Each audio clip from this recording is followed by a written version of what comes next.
Bedrosian throws to Sandberg, and the pitch is grounded to second base. Thompson has it, throws to first. It's over. 27 years of waiting have come to an end. The Giants have won the pennant.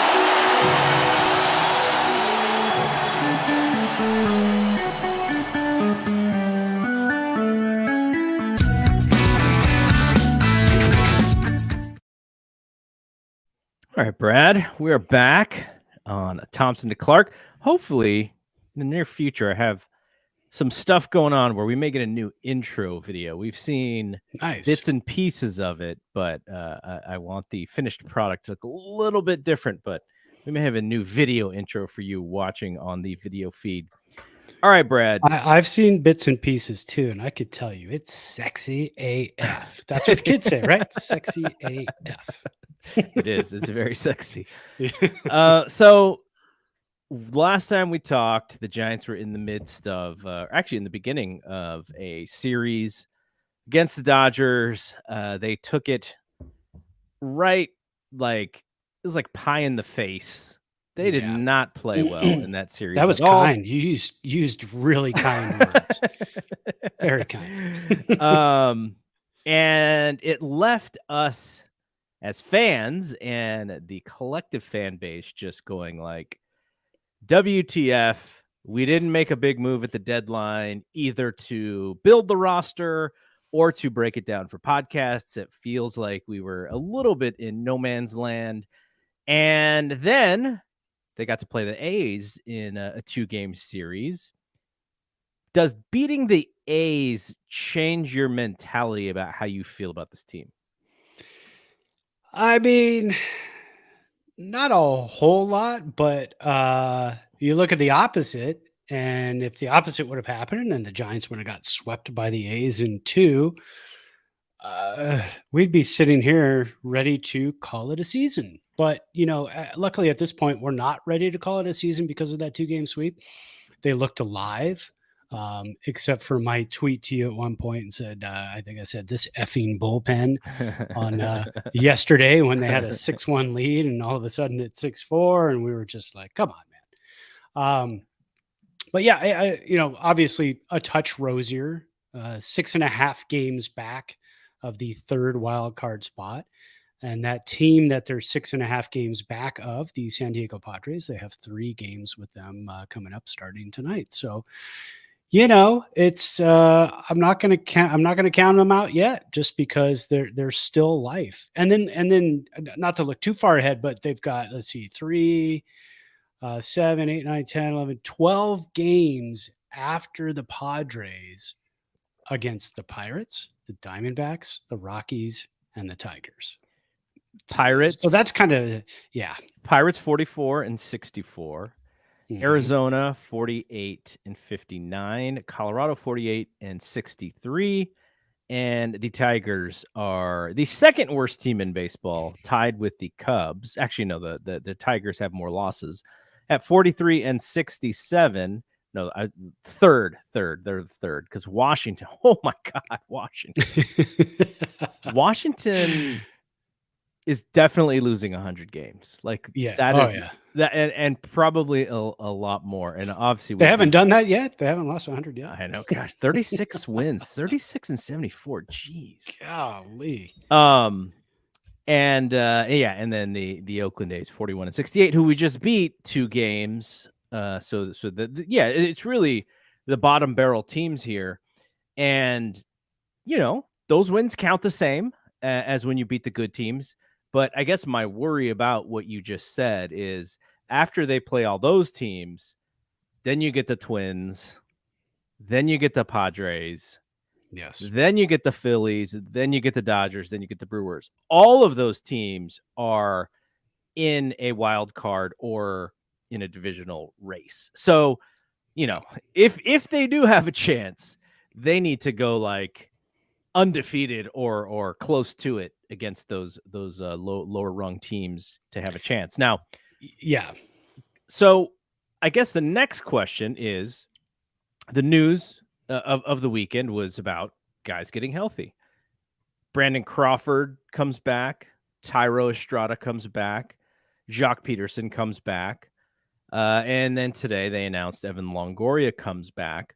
So all those guys are playing. Now, Longoria is seemingly always hurt. So I don't, it's not like you can necessarily depend on him. Jock and Estrada, those are kind of flukier kind of situations. So I'm not too worried about them. Crawford, we'll see. Bulky knee, mid-30s. That never bodes well. If they are going to make a run, this would be it. They can't make any excuses, right? There's no excuses of, well, this person is hurt. Joey Bart is playing well. We'll talk about Joey Bart in a little bit. But if they're going to make a run, it has to be now. And if it doesn't happen now, then we're thinking about, okay, when is Ramos coming up? He just needs to play. Who else? Bryce Johnson, give him a shot. It's that kind of thing. I do hope that the team after, I hope they play competitive with the Padres and then they go on a run with those bad teams, because I think that will save the season a little bit, even though it'll still feel a little fraudulent. But if they don't do work against these teams with all of these other teams playing for playoff positioning, they're going to empty it out against the Giants, and that is not going to be great. Yeah, exactly. I'm looking at those 12 games, Pittsburgh, Arizona, Colorado, Detroit, those series equal 12 games. This Giants team, no matter what they do against the Padres, I mean, taking 2 out of 3 against the Padres would be fantastic. Kind of lets you know they're back in it. They're here to keep fighting. If they lose 2 out of 3 or get swept, it is going to be an uphill battle. Because again, San Diego makes all those great trades at the trade deadline. Then they go in and they also get little brothered by the Dodgers. I mean, it's exactly it happens to us, it happens to the Padres. After all those trades, especially they should really be ashamed of themselves. Like they should. And are you worried? I'm a little worried they're going to take it out on us. So I think the Giants have to go in there saying, "Yay, you know what? We also got little brother by the Dodgers, but we're going to take that out on you now because you're our rival, and we know we can go to San Diego, we can beat you guys." I'm kind of curious what the crowd's going to look like, because all the reports that we've heard is that, the Padre fans are coming out in droves right now. It's fantastic. The atmosphere is awesome.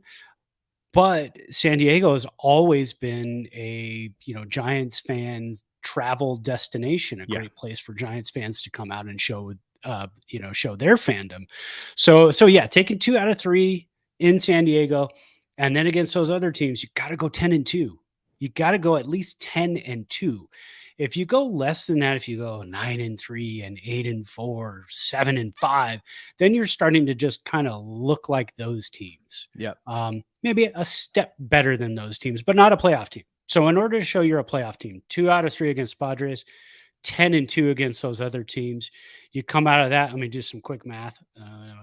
12-3 in all of those games before you got Minnesota and then San Diego again at home. Then I think the Giants could be technically almost right back in it, and then we'll build some excitement. The diagnosis for this team, I think Baggerly and Grant Brisbee have done a fantastic job, just basically saying, here's the problem. The problem is not starting pitching. The starting pitching, as like one of the best, like if you just group the starting pitching and say, this starting staff means X wins, they're really good. Yeah. The bullpen has not been as great as last year, and last year was a strength. So that's a little bit of a hit. But really, it is mostly the defense and I guess what we'd call clutch hitting. And there are ways to explain that in a more scientific way these days.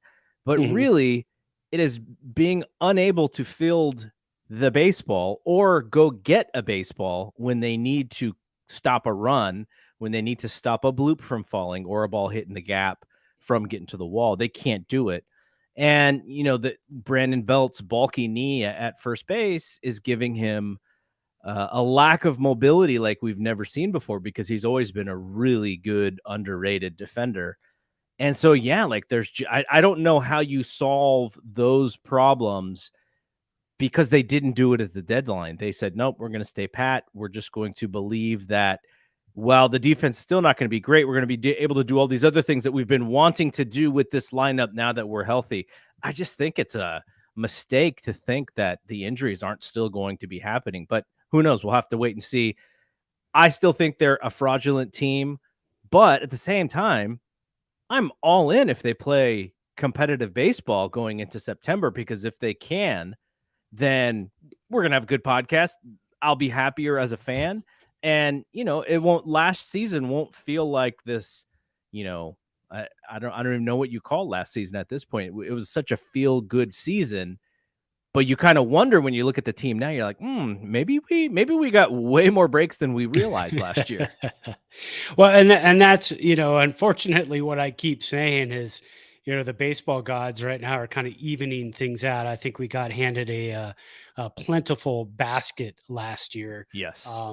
But when you touched on it, and we've talked about it, I don't know, the entire season. I'm looking at the numbers right now.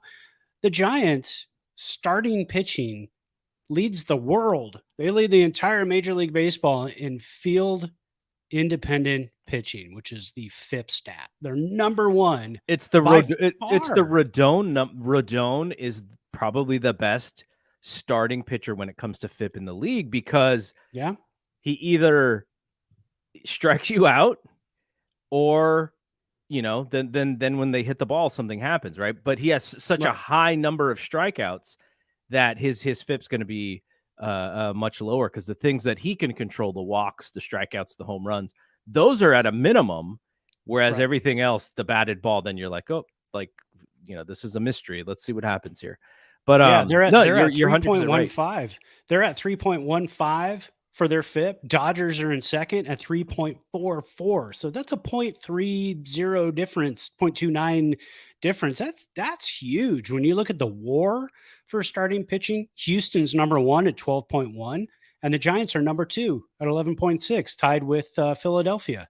And so, I mean, that just kind of tells you right there.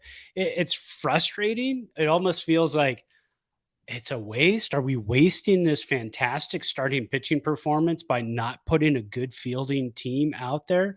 Injuries, they played a huge part in it, but I think building the team and not having that, I mean, that's what the Giants prided themselves on last year, right? 40 man from 1 to 40 were strong enough that if one guy went down, you could plug in another guy. The guy who went down wasn't an all-star, all-world beater, and then the guy who filled in for him was just about the same. So you're okay. But I think there's just a massive defensive drop-off from your starter to your backup. I don't have those numbers. Those are always hard to find, right? Defensive runs prevented and all that good stuff, trying to find the right place for that. The other thing that they've covered really well in their podcast, I'm talking about Bags and Brisbee, is we've been talking about this 3 true outcome baseball, strikeout, walk, jack, those are kind of what happens. And this year, because of what everyone believes is a slightly deadened baseball, more balls are in play than there were last year. So if the Giants were looking at metrics last year going like, okay, the ball's going to sort of play similarly, we're going to roll out this team, that is probably affecting them more than most teams. Maybe Philadelphia, because they were rolling out a pretty bad outfield there. Well, I bet, but again, they're tied with us. They're starting pitching with FIP. Exactly. But look at them; they're fighting for that spot as well. Just because you give a good defense to Philadelphia, you give a good defense to the Giants, and those are two teams that are probably holding that 1 and 2 or 3 wild card spot right now, pushing the San Diego Padres out of it. And I don't know. It's frustrating to watch sometimes, but I felt like this weekend the defense was there. A couple nights ago, Bryce Johnson, they brought him up, makes an awesome play in the outfield, and you go, "Oh, this is what I want to see. This I want to see 3 Bryce Johnsons in the outfield." and we did. We had Slater, we had Johnson, we had Yaz in the outfield for one night, and as a former outfielder myself, that was like a dream, man. Yeah. I go, yeah, I want to see this. So. One quick thing, just because you follow this team pretty closely, the Milwaukee Brewers, I was kind of checking out the St. Louis Cardinals have vaulted past them in the NL Central. Yeah. And the Brewers are 2 games behind the Cardinals, but they also sit a game or so behind. No, they're 2 games behind Philadelphia for that 3rd wild card. And you also know that they traded their closer at the deadline. Yeah. What did you make out of that when it happened? For some reason, I just in my mind, I was like, okay, they must be further ahead of St. Louis than I realized, because to trade your closer for, I don't even know what the bounty was that they got, but St. Louis is in the midst of a 7-game winning streak. And I don't know, like that, it's only been a week, and now that whole scenario looks like it's really off to me. Like, I don't imagine that the reason why, St. Louis passed them is because, they're having bullpen problems, but still, like, that kind of sends a different message to the fan base when you are fighting for a wild card, and now you're outside of that wild card. So the fan base can just say, see what you guys did. This is, it just gives them an excuse to point fingers. But what did you think about that deal? Well, again, it was one of those ones that just kind of reminds you Milwaukee is that market that is not top, it's not a top market. It's not a big market that's always going to spend money. So looking at the numbers, Hader, his base salary this year is $11 million. He's up for arbitration year number 4 next year, and then he'll be a free agent the year after that. He'll be 30. Well, hard throwing pitchers nowadays, closers are about a 4 or 5 year stretch type of pitcher, and then you'll get somebody else. So I think they probably felt at this point 11 million. He's probably going to be, I don't know, 16, 17 million next year, 15 million maybe. So let's go ahead and trade him now. We can get who'd they get? Tyler Rogers' brother, Trevor Rogers, right? Mm-hmm. And so Trevor Rogers is in the bullpen, but not the closer, because they've got Devin Williams with that nasty changeup, who, by the way, I tried to get from you yesterday in fantasy baseball. We negotiated. We didn't come up with a deal, but we may be back at it soon. Yeah. So they've got Devin Williams, who can close ball games as well. So now they've got a couple of closers that they can go with in the bullpen. It's just Milwaukee being Milwaukee. I just want to ask teams, when you're trying to unload talent because you don't want to pay them, please keep them out of the National League West. Please, unless they go to the Giants, please send them somewhere else. I mean, try the American League for once. I mean, Juan Soto comes to us. I know. In the National League West, Hader comes to the National League West. Last year, Scherzer and Trey Turner. If you're trying to dump salaries, look somewhere else, please. American League. Yeah. But yeah, I don't think it was a, hey, we give up type of thing because they're in the playoff hunt. I think it's just Milwaukee being cheap, and trying to say, well, you know what? I bet we can find closer situations, mix and match down the line. Other teams do it. Other teams have done. I mean, look at the Dodgers right now. They're really doing it. Craig Kimbrell is kind of a mess. Yeah. So they're just kind of, I mean, they have the best record in baseball, right? So they're yeah, 5 wins ahead of the Astros and the Yankees at this point. Well, and you look at their run differential. What is it? 200 plus 220 something? 26. Yep. Yeah, 226. So how often do you think the Dodgers actually need a closer? It's probably not that often. I mean, it'll come up in the playoffs, but Oh yeah, for sure. Yeah, it's going to be those close games. So I think the Brewers probably thought at this point, let's do it now. Let's do it at the trade deadline. Let's get something in return. They also got a couple of prospects, and they said, let's do this so we don't have to pay Hader next year. He was probably they're probably gonna trade him next year. That's what I'm thinking. Like, why don't you just wait until next year? Probably because they didn't want to get to that $15 or $16 million mark and then have to try to trade a $15 or $16 million closer at the trade deadline next year when the Padres, and they probably got some prospects from the Padres that they really, really liked. And again, they're getting Rogers in return, who was a fantastic closer for the Twins at the beginning of the season, then got traded to the Padres, where he started to kind of fall off a little bit. And now they're hoping they can rekindle him a little bit in Milwaukee. So, it was an interesting move, but I understand it. I think it's hard for us to really grasp, because it seems like the business end of things of baseball has kind of crept in a little bit more than we're used to. Mhm. And then you see something like that and you go, wow, that's definitely a business end of baseball deal. A lot of fans aren't wild about it. I'm not necessarily wild about it, but I get it. But it's definitely weird. It's absolutely weird, because can you imagine that happening in 1997? I mean, you don't see something like that. A contending team doesn't have a great closer and then says, well, we'll trade him for another closer and let's see what happens. No, I Yeah. mean, yeah, I think it's that extra wild card spot, that extra playoff spot that you look at and you go, well, we can still sneak in and then we'll see what happens once we get in, because look at their starting rotation. Mhm. I mean, their starting rotation 1 through 4, probably better than anybody in the majors, other than, Houston, and some would say the Giants. But if you look at their starting rotation, they can really dominate in late into the games, and if they can offensively get a lead, they're pretty good in the playoffs. They're going to be a tough team in the playoffs. All right, we're going to get to what we are drinking in a second, and then our player of the week, making a comeback with the player of the week. As you see my background here a little bit, Thursday is the Field of Dreams game. And I kind of was like thinking, like, if the Giants were in that game, is that it's obviously a national game. Fox doesn't do many prime time games outside of the playoffs, so that you'll get that sort of treatment.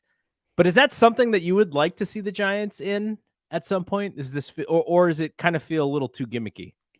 No, I would love to see the Giants in it. I think that would be really cool. I think any kind of baseball special game, with 162 games, anytime you could spice it up is kind of fun. I've been all for that. Whenever I play MLB The Show or Out of the Park Baseball, I always like to, I'll do a throwback game in the Giants will play in the Polo Grounds for a 3-game series against the Dodgers and have them wear their throwback uniforms to spice it up and change things up.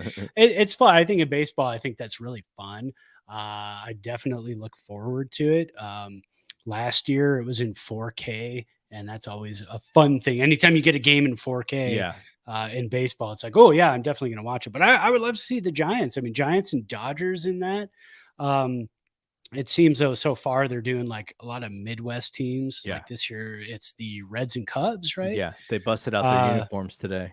Yeah, last year it was the White Sox and the Yankees. And of course, you're going to get, because of Iowa, you're going to get the Cubs in there, and you're going to get the you're going to get the Reds in there. You're going to get the White Sox in there, so you can get a little bit of that local draw. Now you throw the Giants and Dodgers in there, you're going to get fans that are going to go, but you're not going to get too many fans of those teams. I think you're more likely to get baseball fans, but throwing localized teams in there, I think you definitely get more of that fan base there. But I love it. I'm definitely looking forward to it.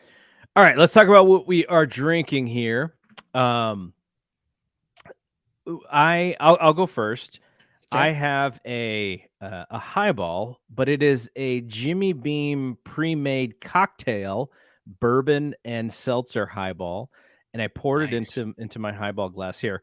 And I wanted to drink a good amount of it, because what I also have here is a Coke Zero, and I wanted to pour a little bit of the Coke Zero in there as well. So you get it up. Yeah, you get a little bit of and of course I spilled a little bit on my desk. Get a little bit of there you go. Diet Coke and Jimmy Beam here. Nice. How's that one taste with the seltzer in there? Yeah, it's really good. Adds the sweetness. Yes. Well, I started the day with a a cherry bubbly. Nobody cares about that. And then I got some water. But I struggled today trying to figure out what to drink. I thought, well, do I need some? And we're former ball players, so we're very superstitious about things still. So I was like, do I go with a big beer, like a big alcohol beer, because the Giants need to put on their big boy pants, and I need to send them a message? And I thought, no, I don't feel like having a beer because I'm kind of, I had some wheat thins today, so I already had my carbs. Oh, there you go. Yeah, so I went with the Wild Turkey Long Branch. Ooh. And you could say that's pretty big too, I guess. This is a good one. You and I are fans of Wild Turkey, so we enjoy the Wild Turkey. I like the variations of the Wild Turkey, the rye, the 101, all those different ones. There you go. Kentucky Bourbon Trail glass, and sipping on that bad boy with 2 ice cubes. As you can see, we've got darkness in the background, and we're supposed to have thunderstorms. So if all of a sudden I cut out in the next like 15 to 20, if you see those trees start moving back wildly, that means we're about to start thunder lightning. They are moving a little bit. I could see them moving a little bit. They're kicking up. Earlier we had a monsoon come through for about 5 minutes, and then it was gone. So yeah. All right, let's talk about our player of the week here. So we brought back the player of the week. We'd been on vacation, and that's always hard to do. But now we're back to regular shows. We did last Tuesday. So I went ahead and I picked stats from Monday to Monday, because we usually put out the show on Monday, do the show on Monday. And that's usually when we do our player of the week. So I put 3 players up there. Coming in third place, Carlos Rodon got 6.3% of the vote. And let me just tell you, it wasn't a fantastic, wild, crazy, awesome week for stats. As you know, the Giants got swept in 4 by the Dodgers, and then had Friday night off, a rare Friday night off. Yeah, that was weird. Saturday. Yeah, that was very strange. So we're only looking at 6 games here, and 4 of them were horrendous. So Carlos Rodon came in third, 6.3% of the vote. He had 1 game pitched this week, 5 1/3 innings. He went 1-0, got the win, 3 strikeouts, no walks. And I think he gave up, I forgot to put it down there, but I think he gave up 1 run. So he wasn't his dominant self when it came to strikeouts, but he kind of gutted it through there and kept the Giants their lead safe when he was pitching. And usually what I like to do is I'll pick 3 players. I usually like to go either 2 pitchers and a hitter, or 2 hitters and a pitcher, depending on what the theme of the week was. How well did we do in one? We didn't do great in either category, pitching or hitting. So I had to pick a pitcher because hitting was pretty thin, and that was the best of the bunch for the week. So, so he came in third. J.D. Davis, the newcomer, got him at the trade deadline from the Mets. He came in second. Swings very hard out of all 4 butt cheeks, right? Yes. All 4 of them. 18.8% of the vote, 286 average, 421 WOBA, 2 home runs, 3 ribs. And then coming in first, our first time getting this Player of the Week award is Joey Bart. And we love to see it because we haven't seen him, really turn it on. The first, there he is. Look at that guy. The first he's got catcher face. The first couple of seasons, we haven't really seen him play anywhere near a Player of the Week status. Yes. And this week he got 75% of the vote, 400 average, 472 WOBA. And this is in 20 at bats, 2 home runs, 3 ribs, and only a 15% K rate. What did I say? He had 3 strikeouts in 20 plate appearances. So congratulations to Joey Bart. Officially off the schneid. He's hitting like 215 now. Yeah. Somewhere around there, and kind of turning his season around. We love to see it. And I just said last week, we were just talking about last week, I said, I love to see these guys, these young guys, don't just, everybody wanted to trade him at the trade deadline or cut him and cut ties and be done with him. And I said, what about Matt Williams? Back when he first came up, he was bad. He was rough. And, but he had some good defense. So we kind of stuck with him. You got to let him develop. And this is a time right now. The Giants aren't world beaters at the moment, and they're also not, a 100-loss team. So I think you kind of let him play the season out and command the pitching staff. Because again, how many times you can change catchers so many times in a season, and I think at some point the pitching staff's going to go, "Oh, we're just trying to get used to a catcher calling a game here." So and Joey Bart, I think, is doing a great job with the pitching staff. So congrats to him. Did you see him trying to catch Camilo Duval's all of a sudden exploding 100-mile-an-hour sinker?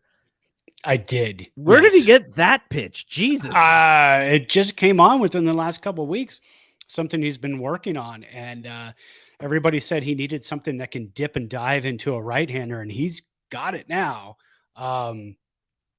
But, again, the Giants haven't had many save situations lately. He still walked the tightrope. What was it, yesterday? Walked the first hitter, seeing eye base hit. He did get out of it, though. Yeah. And again, with that pitch, like I said a couple of weeks ago, come at him. Just start coming at him. Throw first pitch strikes. If they jump on it, they jump on it. You're in a safe situation. The last thing you want to do is walk the first batter you face. But I still think I would love to see Camilo Doval get our Player of the Week award. So maybe this is the week 3. Let's see, we got 6 games this week, 3 in San Diego, 3 at home against Pittsburgh. If we have some close games, maybe we see Doval get a 3-save week. I mean, that would be fantastic. But yeah, that dipping sinker, man, that is nasty. Can you even imagine? I mean, he throws 102, 103, can't hit that to begin with. And then all of a sudden he drops that thing on you. Jeez. I would not want to be a right-handed hitter and see that pitch. No way, because you're going to foul it off your shin and limp your way back to the dugout after swinging at the next 2. Yeah. All right. Let's talk a little bit about what is upcoming. We've walked you through the schedule here. For on a team with really good recent history is what the Giants are. They have not won a World Series in now 8 years, which lots of teams cannot say that. For us, right, it feels like it was forever ago.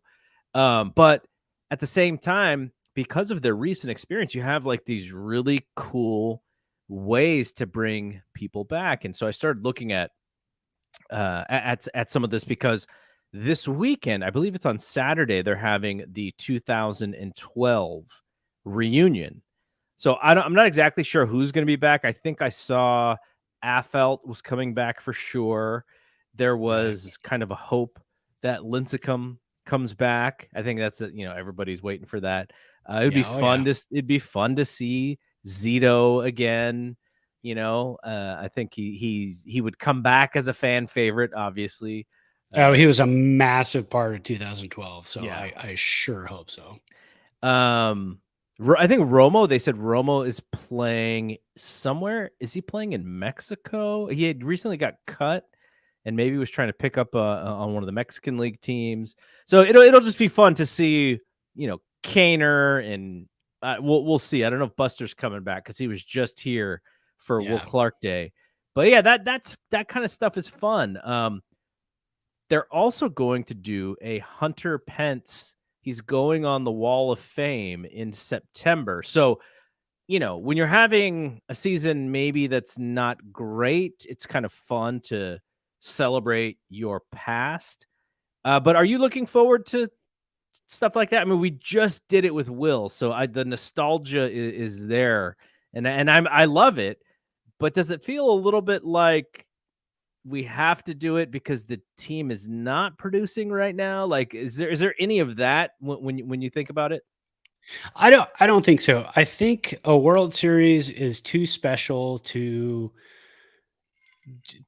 ever pass up celebrating, especially a 10-year.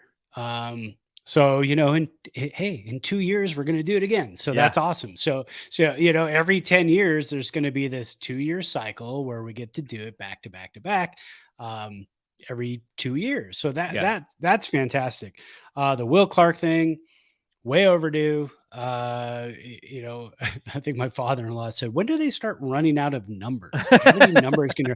I said, "Well, you know, there's 99 numbers, so I Yeah. think you can, you know, or 100 if you count 00. And You know, you could the do hack you could do a 0 as well and a double 0. Yeah, you so- could do a 0 and a 00, so you could have 101 numbers. Yeah. So yeah. So you're fine when it comes to retiring numbers.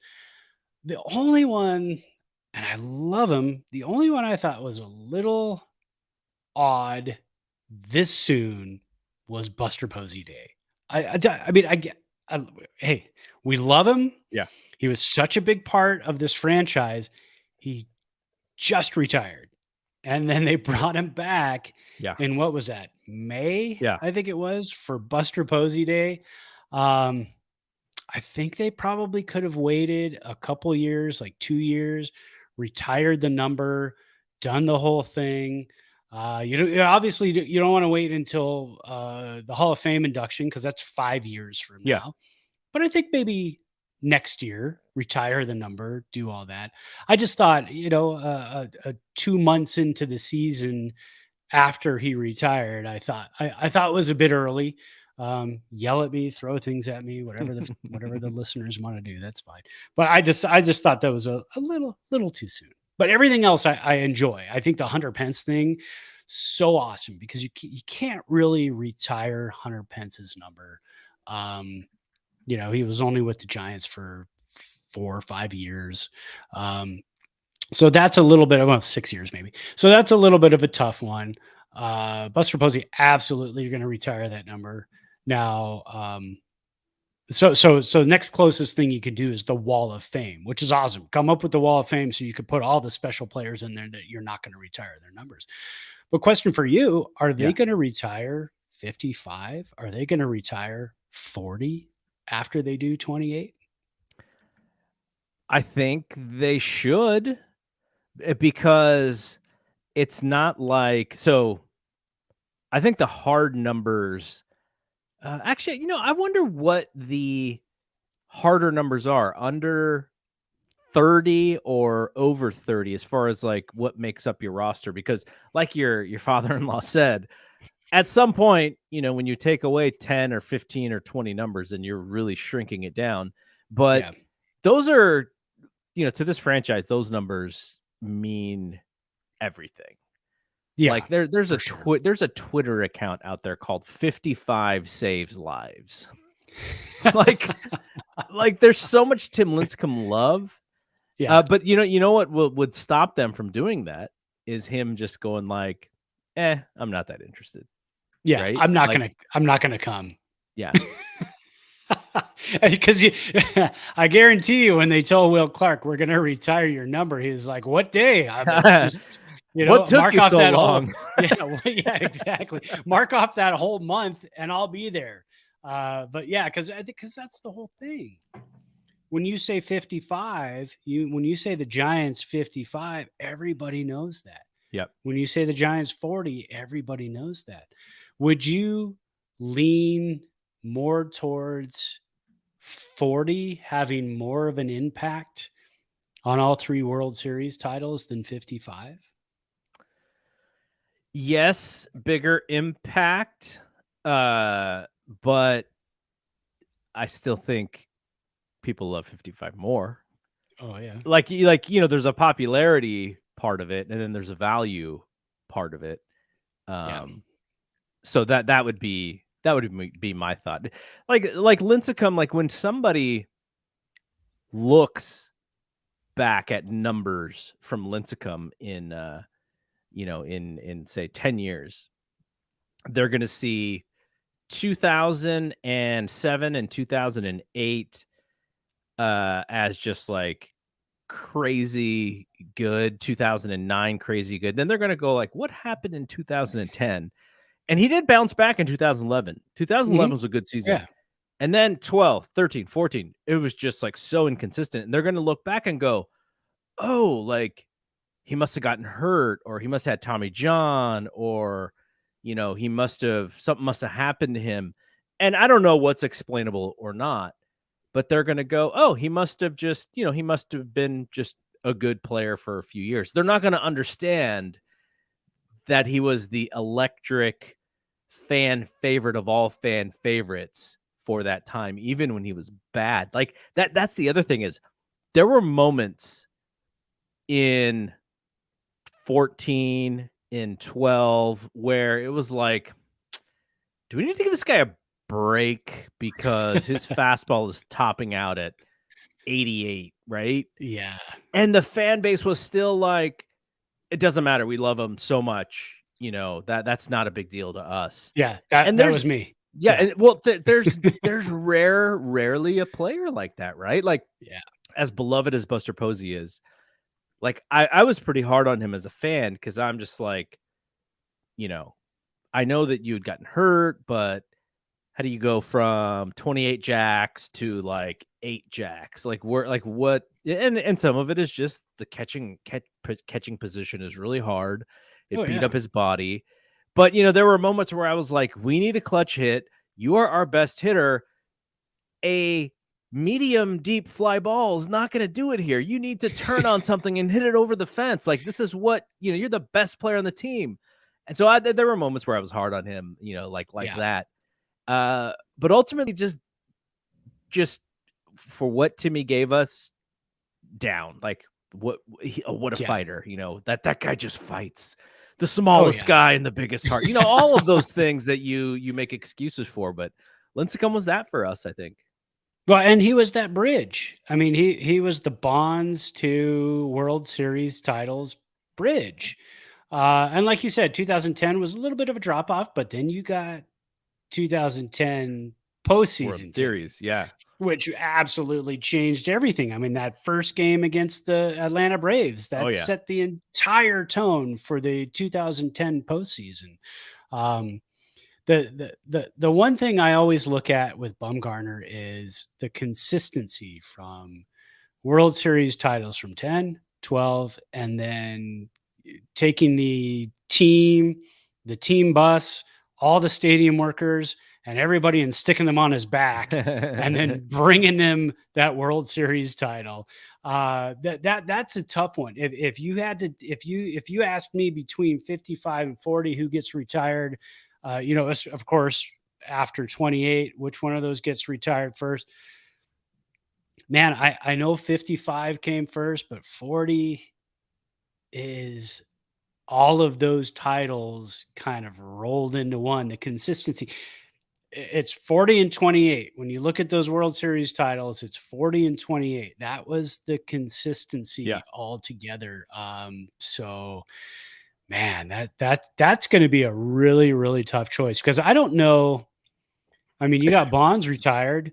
I don't know if there's anybody between, the Will Clark years and the Buster Posey, Tim Lincecum, Madison Bumgarner years, if there's anybody even close to worthy in there. So there's still numbers available.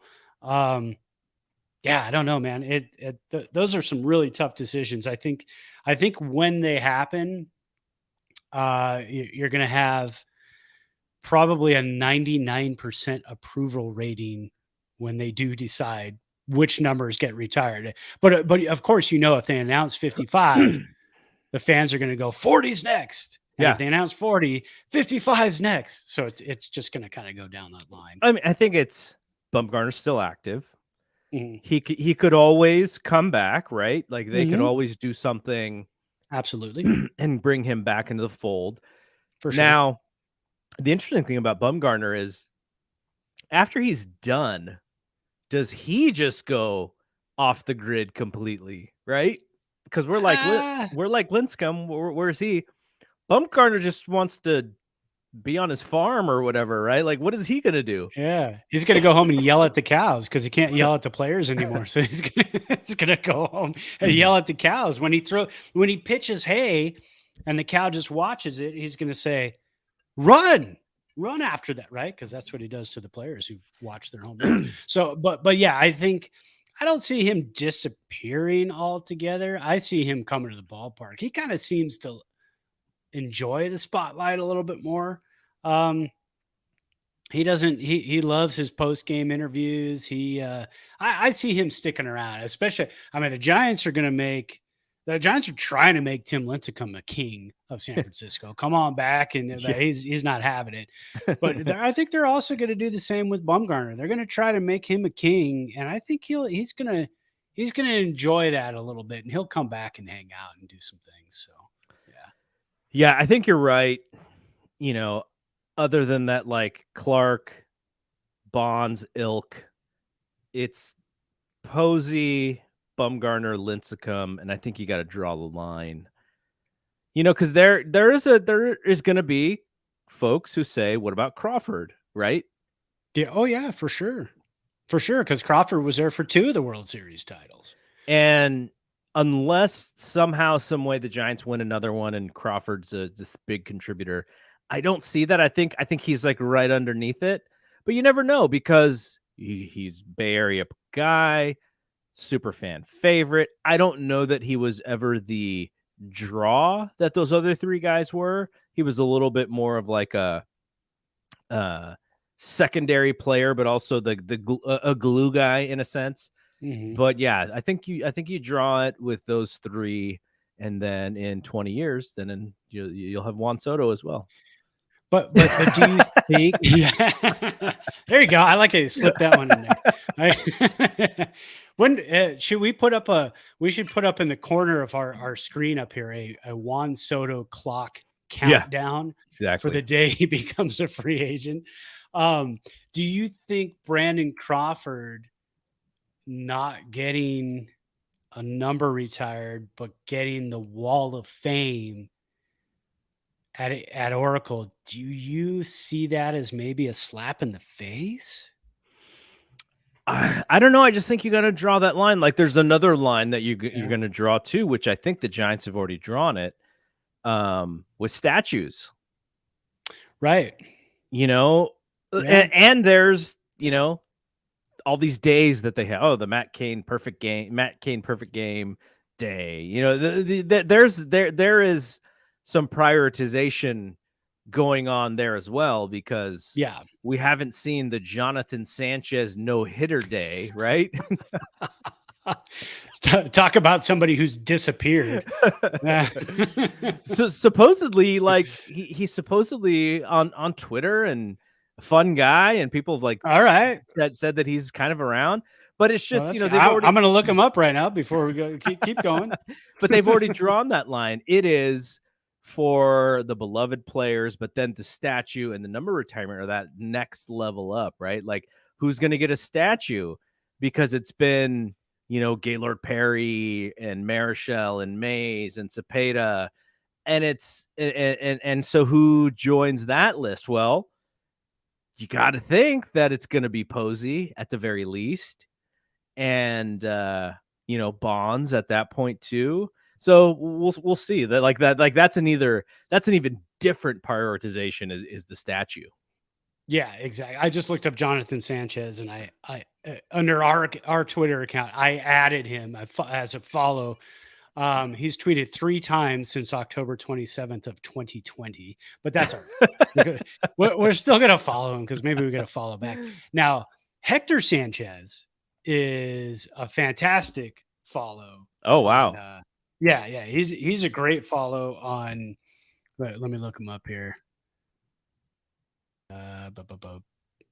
No, can't find him. Did I get that right, Hector? Yeah, I think it's Hector Sanchez, right? Yep. Yeah, former catcher of the Giants. He's a fun follow because he does like to. I think it's with an S. That's probably why I screwed up. Anyways, we'll go back to that later.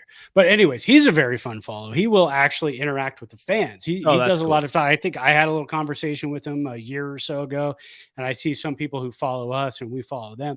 They have conversations with him all the time. He loves former Giants, all of his former teammates, and all this stuff. He's super into it. And I'm trying to think.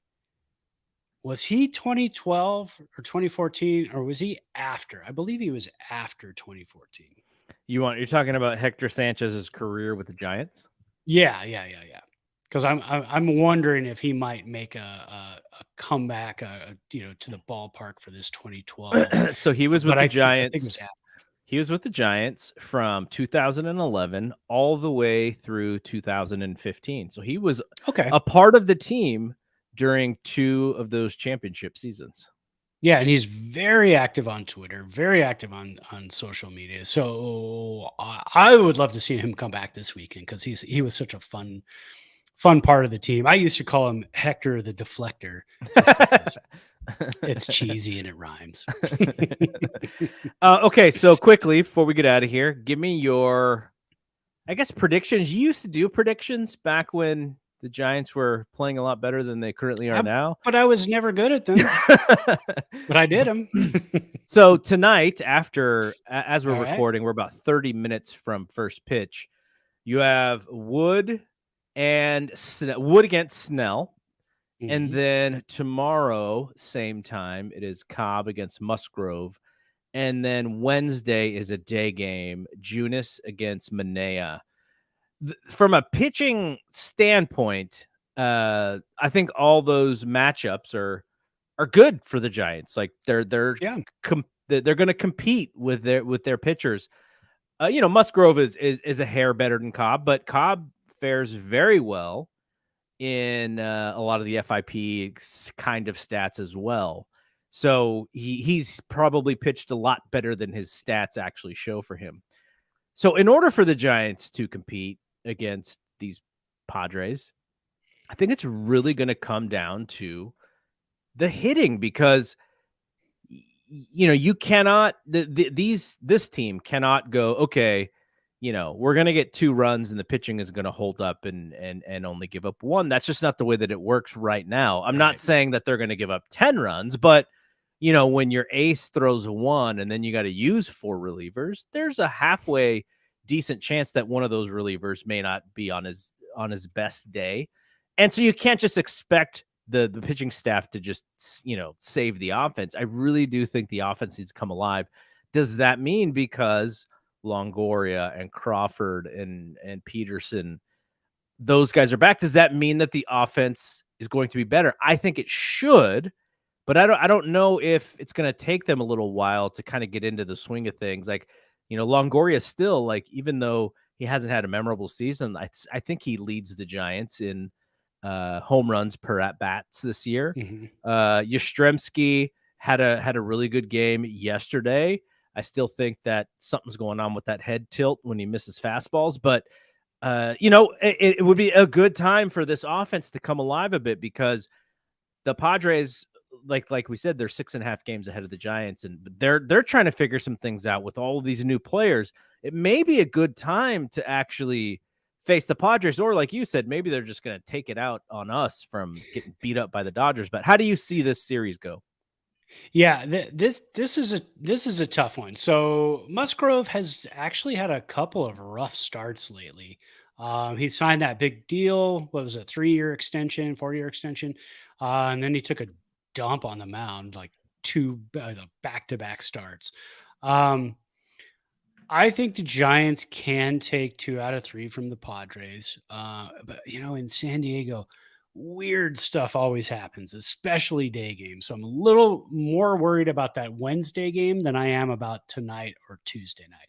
So I think there's a very good chance the Giants win tonight, win tomorrow night, and then Wednesday something just bizarre happens. And going back to, like you said, the relievers, you throw out 5 relievers out there.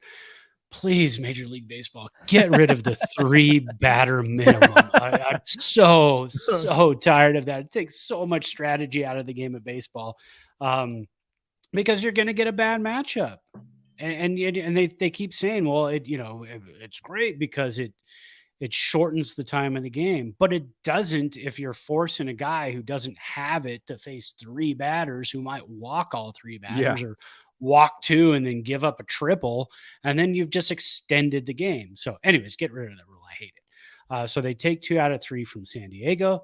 Then they got an off day Thursday, come home to face Pittsburgh for 3. That's another 2 out of 3. Well, you got to take 2 out Yep. of 3 when you have your 2 best pitchers going in those first 2 games. Exactly. So you know what, that all that considered, let's go with a sweep over the Pirates. The Giants. This is where the Giants start to turn it around. This is what the Giants do. Late August, mid to late August, they start to kind of flip the switch. They give you that hope. September pitching for the Giants has always been a strong point. The last few years. So let's go 5-1 this week. Bold prediction, 5-1 this week. Now, I don't want to make anybody excited, but if the Giants did go 5-1 this week, they would be 58-56.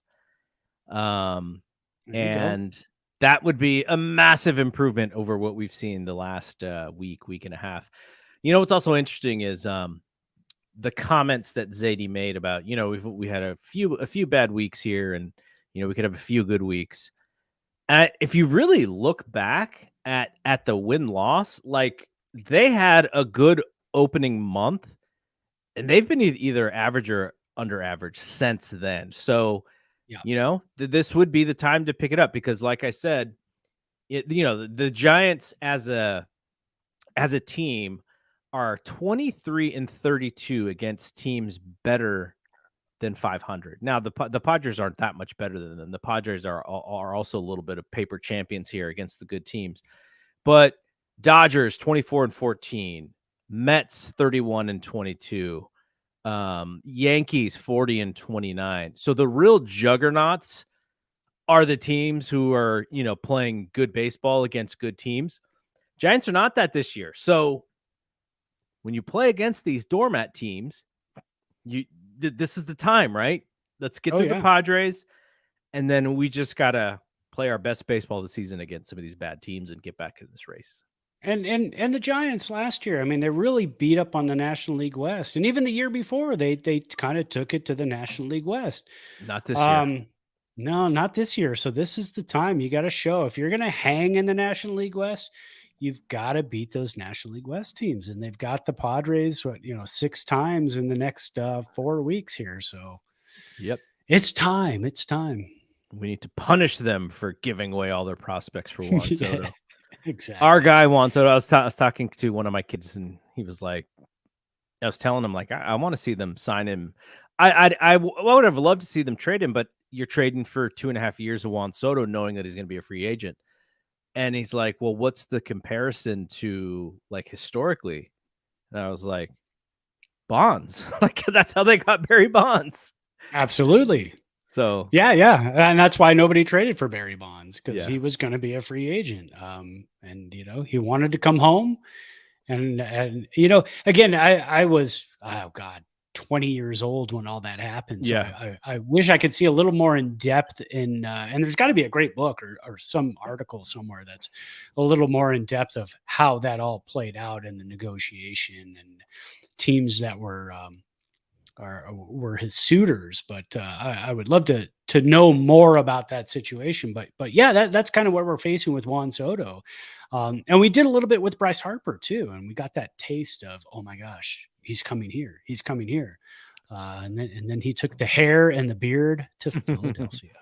There are some fans who are like, you know what, Giants, you can fix this. You can fix all of this next year. Just sign Trey Turner and Aaron Judge. Then we'll. Oh, there you go. Oh, sure. Yeah. That'll happen. All right, we're done here. Hopefully we'll see some good baseball this week.